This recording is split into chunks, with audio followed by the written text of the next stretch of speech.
আসসালামু আলাইকুম। আমরা সবাই আজমির শরীফে যাচ্ছি। দেখুন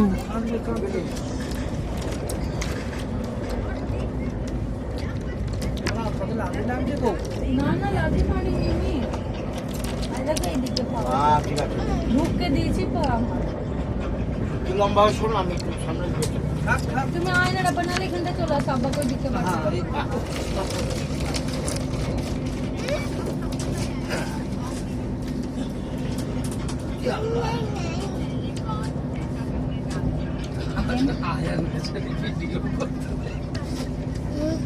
না হাতটা কয়টা দেখি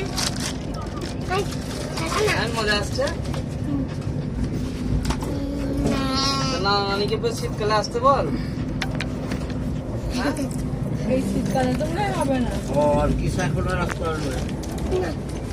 আসিবেন বাচ্চা হবো বড় হয়ে গেলে তারপর দেশে এলে ছাড়া এবার